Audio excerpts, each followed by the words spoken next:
Welcome to Speaking of Grace, the weekly message podcast from the Whole Life Church in Orlando, Florida. We're a multi-ethnic, multicultural, and multi-generational congregation committed to our mission of loving people into a lifelong friendship with God. We are committed to our vision of being a church without walls, fully engaged in serving the people of our community. Thank you for joining us as we continue Speaking of Grace. Well, Ken, if you're listening, you're missing a really good service already. Ken is not with us today because he's spending some time with his son, which is so cool. Church has this little retreat, father-son retreat. He gets to spend some time away, so we get a chance to carry on at this point without him. But I want to underscore the praise team. You guys outdid yourselves. Really well done. And I want to just add really quickly while you're applauding, because it's really cool. We have the two singers on each side of Yvette. They don't know English yet. And they're singing these songs, and it's just so much fun. They're learning English through music, which I think might be a good way for me to learn Italian. I should probably figure that out. Ken, last week, introduced this word arise. And it's a word that's not only going to be used for this series, it's also going to be used for the year. It's going to be our theme for the entire year. Now, we're going to use it the way John uses it.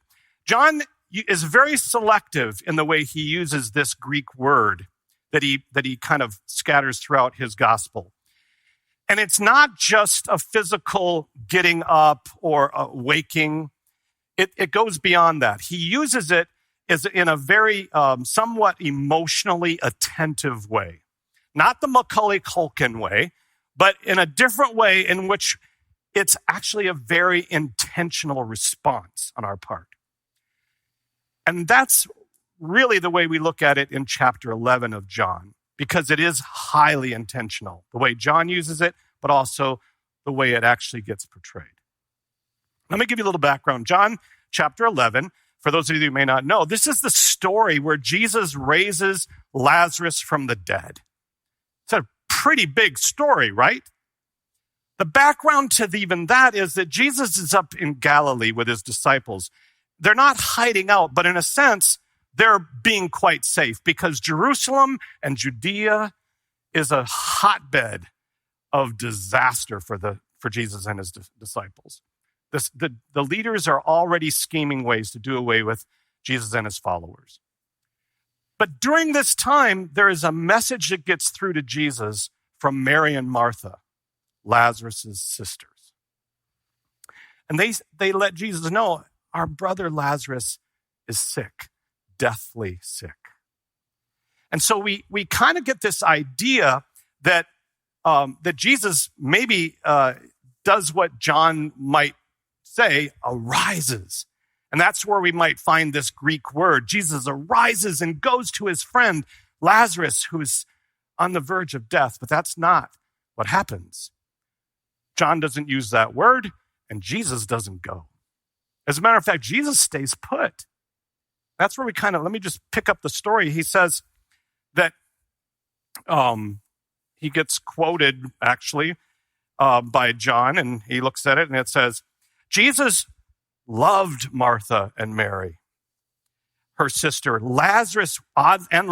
Oddly, when he heard that Lazarus was sick, he stayed on where he was for 2 more days. After the 2 days, he said to his disciples, okay, let's go down to Judea. Now, the disciples pushed back a little bit. They said, Rabbi, you can't do that. The Jews are out to kill you and you're going back? Jesus replied, are there not 12 hours of daylight? Anyone who walks in daylight doesn't stumble because there's plenty of light from the sun. Walking at night, we might very well stumble because he can't see where he's going. He said these things and they then announced, our friend Lazarus has fallen asleep. I'm going to go wake him up. Let's stop for a second because John does this a lot. He uses these phrases that Jesus says, almost as riddles. We see them a lot, actually. We see them in, and by the way, are we seeing? Oh, we are seeing it. Thank you, by the way. I didn't bring the clicker up with me. We see these a lot because what happens is Jesus says these things and they are all kind of sitting there puzzled, and then there's this meaning below the meaning, so to speak. So the light and stumbling in the night. And then in other times, Jesus says, by the way, I am the light. I am the way, the truth, and the light. And then he says other things like, unless you eat my flesh. I mean, we look at these verses, and when we read them, we kind of get them because we see the whole picture. But you can imagine what this must have been like for the disciples and the followers who are listening to Jesus and hearing these phrases for the first time. You must be born again, as we read in John chapter 3 with Nicodemus. John is notorious for doing these little riddles. But he starts off his book by saying, and the Word was made flesh. Right? In the beginning was the Word. So now I've got control. Okay, good. Okay, so let's find out where we're at. Okay, good. So anyway, there's this kind of wordplay that Jesus is doing with the disciples. He actually has to stop and explain the difference between Lazarus sleeping and death. Because the reason he uses these riddles is because he's trying to help them understand that there's a superimposed kingdom of God all around them, and they don't even know it. They don't even see it. So he's trying to give heaven language in human, earthly tones. So he says, no. You're right. Lazarus is dead. And the next thing we see is Jesus is on his way to Bethany.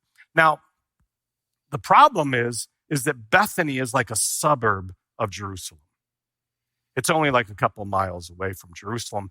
It's actually less than 2. You'll see it in the story. So we pick up the story, and Jesus has come to Bethany, and Martha meets him, and she says, first thing, when Jesus got there, he found Lazarus already 4 days dead. Bethany was near Jerusalem, only a couple miles away, and many of the Jews were visiting Martha and Mary, sympathizing with them over their brother. And Martha heard Jesus was coming and went out to meet him. Mary remained at the house.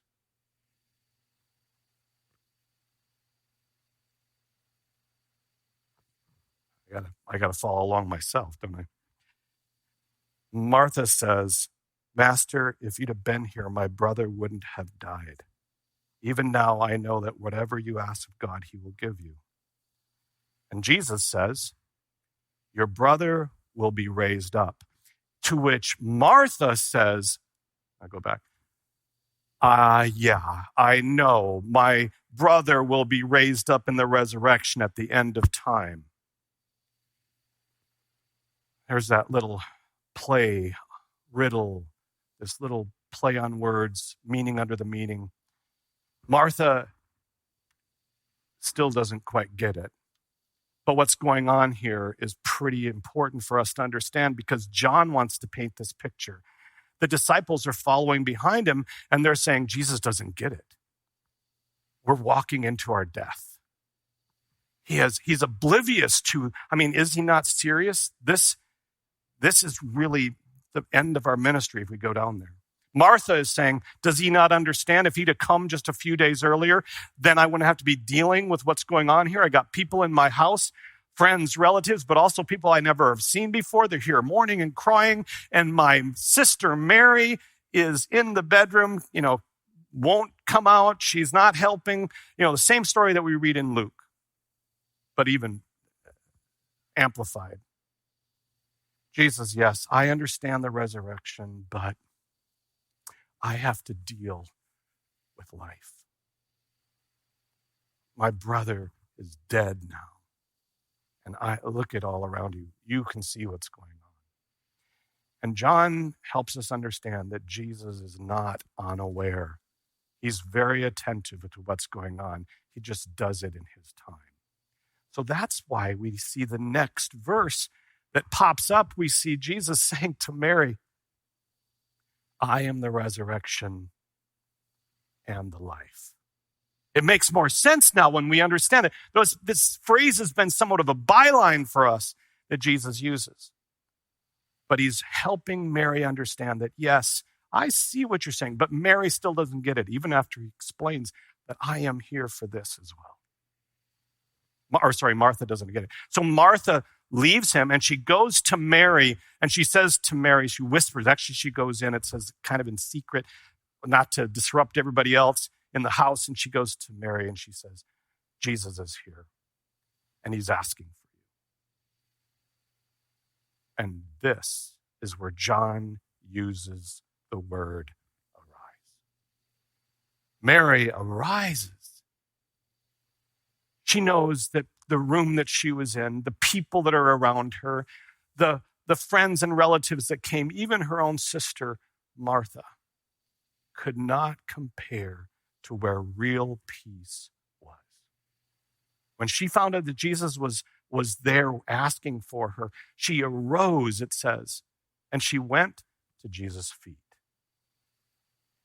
What a great picture that John's trying to paint here. She understood where real peace comes from.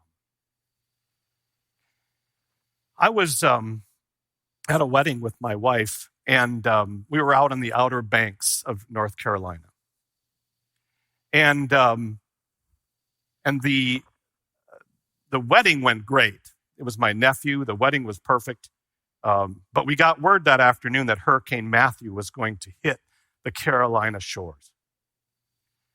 They said it was going to happen probably the next morning. So my daughter actually and her family, they left a little early, but I stayed by with my wife and our son and his girlfriend at the time. And so we were there and we were just kind of hunkered down. We knew it was going to come, but we thought we had some time in the morning. Well, I woke up in the middle of the night and to the sound of thunder crashing and wind hitting our window. And I looked down and I saw a foot of water already in the driveway of our house, of where the condo where we were staying. And I said to my wife, I said, we got to leave now. So my wife woke up everybody and we got everybody packed and in the car. It was record time. We were fast, but already we were now trying to get to the bridge to get to the mainland, and we were driving through at least a foot of water. Rain was sideways. When we got to the bridge, we thought if we could just get over the bridge, we would, and by the way, these aren't pictures because it was middle of the night. But it kind of gives you a kind of an idea of what this looked like. But we got to the bridge thinking that we could get to the mainland, we'd be fine. The bridge, the winds were so high that it was literally pushing our car sideways on the bridge. We got to the other side and it was no better. The hurricane had gotten into the inlet and it was throwing water into the mainland. And so we were driving literally through trees falling down behind us, and the water was so high that the roads, you couldn't even see. It was like we were driving into lakes. And we were just hoping that the road wasn't washed out from underneath us. 7 hours, a normal 45-minute drive, 7 hours it took us to find. We were trying to get to this one little town that we hoped could get to us to the freeway. We finally got to the town. And as we got to the town, I drove into the main area of town and I said, I saw lights flashing and there was a police officer, and what should have been a street was literally a river, a 5 to 6 foot river. And I said, is there any way around this to the police officer? He says, no, you're stuck here. This is where you're going to land for a couple days. You might as well find a place at the motel if there's any room. And I thought, after 7 hours of trying so hard to get through this storm, to get to our destination, and now we get stuck in this small little town. So we backed up, drove a little bit further out of, well, not out of town, but in the outskirts, and there was a small little gas station where people were lined up. It was early in the morning. It was one of the places that was open, and people were there already lined up to get things that hopefully would sustain them for the next couple days. So I walked into the gas station, saw the line, saw people emptying the shelves, and I literally yelled out, is there anyone here who can get us through this? My wife, my children, we're all trying to get, I was just, literally making a plea. And it was like I was speaking in a different language. They just looked at me like, who in the world are you? Don't you understand where you're at?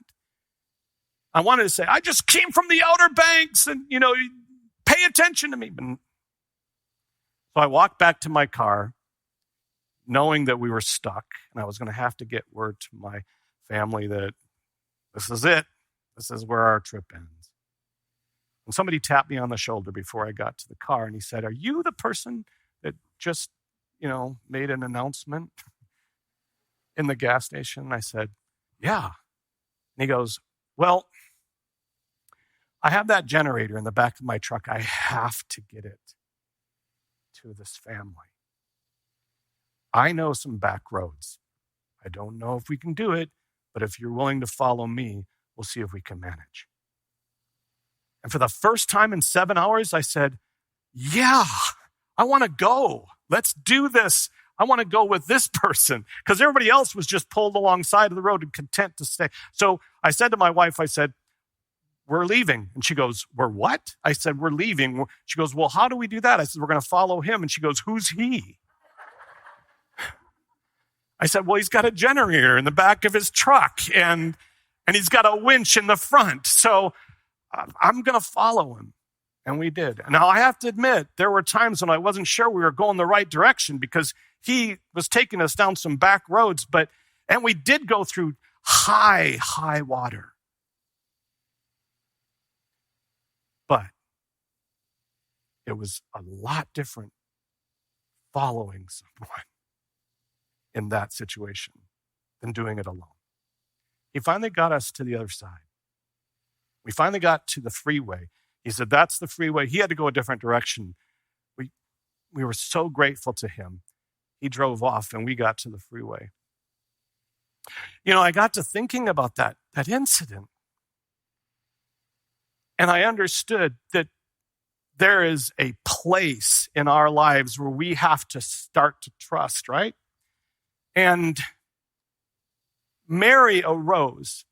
I arose, believe me, I arose with a fair amount of trust with this man. Mary arose because she knew that Jesus was the only way she was going to find peace and get out of where she was at. Now, I want to suggest 4 things. But you have to understand the first 3 before you can understand the 4th one. I want to help us understand 4 things that go on in this story that John's trying to get us to see. Mary falls at Jesus' feet. And by the way, the first thing out of her mouth, if you read the story, are the same exact words that Martha just said. Same exact words, because there are probably words that she heard Martha say all through that week. If Jesus was here, so that's the first thing she says. But Jesus responds to Mary in a completely different way. Number 1, Jesus sees our grief, and we get a chance to see his. This is big. I know this sounds a little counterintuitive. It's like, well, wait a minute. Shouldn't it be about him paying attention to our grief? What happens when Mary comes to him and she does it? John draws this contrast between these mourners who are sometimes paid to cry for people and what Jesus actually does. It says that Jesus was moved. I know that some translations go through that. Jesus was moved by Mary and the situation. Other translators say Jesus was angry and agitated. But the real picture is that Jesus broke down. Jesus was losing it. Lazarus, this was his friend. And Jesus goes through this with Mary, and Mary sees Jesus' grief, and she realizes that she is not alone in her grief. That there is someone else who experiences it right along with her. We need to understand that one first. Number 2, Jesus knows the map. I followed this man in the storm because he told me that I know some back roads. Well, I didn't know any back roads. We were on a lot of back roads, but you know what? A lot of those back roads didn't get us anywhere. And he knows not only the back roads, but he's been there before. Jesus understands the road we're on. No matter how hard it is, Jesus knows the end from the beginning. And he not only knows the trajectory, and he knows how the road looks and how the road is, he knows what's at the end too. We have to trust that God actually knows this piece. Number 3. Jesus knows not only this big picture and the road, he also is invested in it. One of the things that kind of caught my eye was the generator in the back of his truck. A brand new generator he was trying. This man was invested in this trip. This man was truly a part of getting there because he needed to get there too, right along with me. All of heaven has been invested in this experience of God trying to save us, trying to get us to his side, trying to bring us along. And that is God's way of saying, I'm in this with you, but I'm giving a whole lot more than you need to give because I'm doing it all for you. This is a big deal. And we need to understand those 3 things before we understand the 4th one. And what's the 4th one? Jesus has the power to change anything. Jesus has the power to change our current reality. He really does. Now, that's the difference between Jesus and this man who helped us through the storm, right?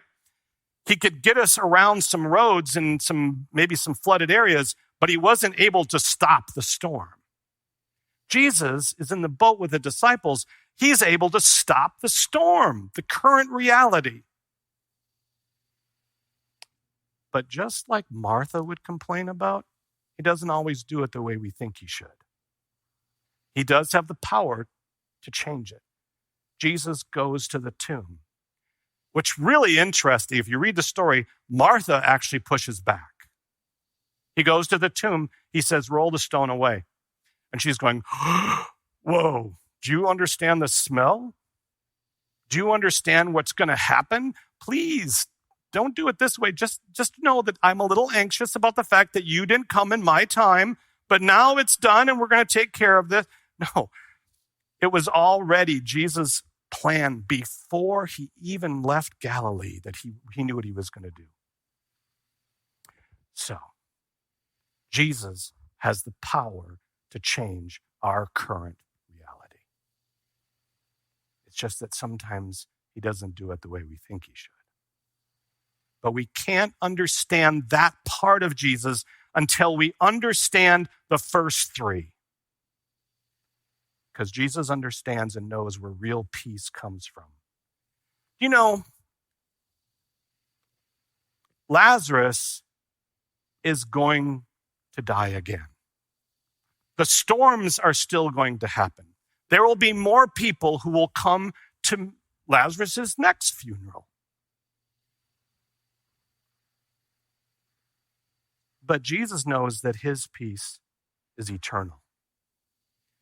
What he gives doesn't stop, doesn't end. It continues. He says one more thing that John records, and I want you all to pay attention. My peace I leave with you. My peace I give to you. Arise, knowing that peace is still here. And I'm here to ask the questions of the internet to Pastor Jeff today, who's very far away from me. How are you?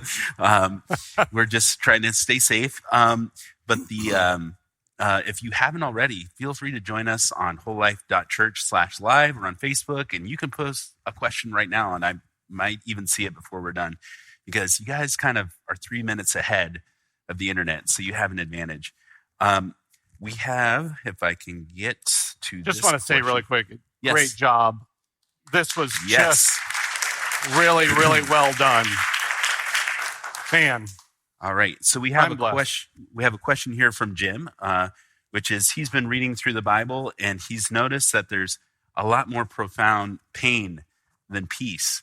And how can it be better for us now? And I'm not sure if he might be asking why do we ask for better now? Or can you talk to us about why there's so much pain for those that followed Jesus in the New Testament?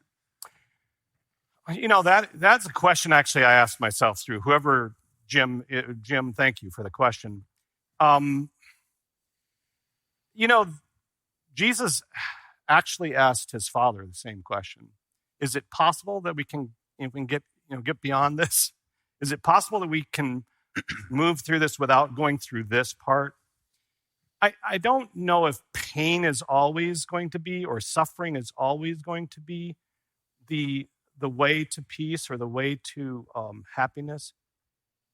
I don't think that's necessarily true, but I do think that in experiencing some of the suffering that we all go through at times, and by the way, life is like that, right? We have peaks and valleys. Yvette mentioned that before they sang the song and last set of the songs. But I do think that in those painful experiences that we do grasp a different side of who God is in peace. I do think we do see peace in through different eyes when we go through that suffering. And I think, I don't want to say it's essential, but I do think it brings in a totally different side of awareness with it. I think even it's either in Proverbs or Ecclesiastes where Solomon says it's better to go to a funeral than a party. Is that there's some of that where there's more to learn from sometimes the suffering than there is from just good times. Well, and when you think about Mary at Jesus' feet, you might even ask the question, did Jesus have to raise Lazarus for her to find peace? I think she's already found it at that point. Well, Martha maybe not, but Mary did. What I appreciate about this story for sure is that there's a lot of times where people they lose a loved one and they are very angry at God. And I just appreciate that there are real people in this story that are angry literally with God who's in front of them. And well, that's a really great point because death angers God too. He gets angry about what we have to go through because in a sense, when you think about it, that's the whole purpose for Jesus coming here was to experience humanity. Let heaven understand what humanity. And so we get a chance to find peace through that wisdom of seeing God in it. So God with us. Along those lines, Zoe has a question about if Lazarus was going to die anyway, what was the point of bringing him back? Well, again, that sort of follows the same kind of train of thought. Mm-hmm. Did Jesus raise Lazarus for Lazarus' sake? You might want to ask that question, right? Lazarus is going, hey, why in the world did, I was at peace here. I was resting. I was sleeping. Yeah. So there was this idea, and I'm not going to say that I understand John's purpose in all of this, but John makes it very clear that this act, as opposed to Matthew, Mark, and Luke, this act was the part that sort of, in a sense, was the last straw for the Pharisees. This act actually brought about Jesus, the trial, the crucifixion, and so it's forth. Kind of the greatest demonstration of power before the last week. It really was. And so John does make that point. Also, there were a lot of people who, at that point, it says they followed Jesus after seeing this. There was no doubt this man is God. And it's different than some of the other miracles that Jesus had done. 4 days in a tomb. Excellent. So we only have time for one more question, but if you still have a question, we do have a podcast called This is Whole Life, which we host. It comes out every Wednesday, and check it out. We answer questions that don't get asked here. We ask them in the podcast. So the last question is from Denise, who says, the word Jesus used to raise Lazarus, is it the same arise word in Greek? No, it's not. The word that we've been working through, good question, is a gero. I probably said that wrong, but the Greek and John uses it extremely sparingly throughout his gospel. And it's not the same word. As a matter of fact, the word that he uses for Lazarus is basically come out. And there is no arise part to it. That's why it's so unique to see this word only used with Mary. And when we see it that way, it kind of gives us an insight into what John's actually trying to accomplish. That the real story is about what's taking place in that context as opposed to the miracle itself. If we only look at miracles as miracles and not put them with the context of Jesus' relationship to us, then they become sort of sterile. And I think what we end up doing is we end up thinking, well, how come he didn't do that miracle for me? I lost. So we end up asking those kind of questions. But when you pack in the whole experience that Mary has with Jesus, then the miracles start to make a little bit more sense, if that makes sense to you. Yeah. All right. Very well said. We are getting another question in, so you'll either have to come back for a second or check out that podcast. And it's about peace during grieving. So check that out on the podcast this week. Thank you so much. Thank you, Stanley. I know that this kind of sermon makes you ask tons of questions to yourself, like, why in the world am I going through this? Why does our world, and what Ken said earlier, why does our country go through? Why are we divided? Why are we? All of these questions. But I do want to say that Jesus' peace still is here. It's still here. I know that sometimes it doesn't feel like it, but it's still here. Next week, we'll have our pastor back with us. Ken will be here, and he'll be speaking on Arise with Confidence. But until then, may peace be with you, and may his peace go with you in wherever you go. Go in peace. Hi, this is Randy McGray, podcast producer and host here at Whole Life Church. Loving people into a lifelong friendship with God is our mission at the Whole Life Church, and our podcasts, Speaking of Grace and its companion, 15 with Andy, Randy, and Jeff, are designed to help facilitate conversations that help us grow together in that pursuit. Now that you've heard the message for this week, don't forget to check out the Whole Life takeaways for this message. Swipe up in today's show notes and join the conversation. Speaking of conversations, each Wednesday morning we take a closer look at the week's message. That's right, the one you just listened to. We discuss practical ways to apply spiritual lessons and ask honest questions about the issues we face as Christians, all focused through the lens of grace. Your voice is a welcomed addition to that conversation. We encourage your thoughts and your questions by sending a voicemail or text to 407-965-1607 or send an email to podcast@wholelife.church. You can find everything podcast related on our website, wholelife.church/podcast. And plan on spending every Tuesday evening and Wednesday morning with us as we bring you the Whole Life Church inspiration you love straight into your headphones. Thanks for listening, and have a great week.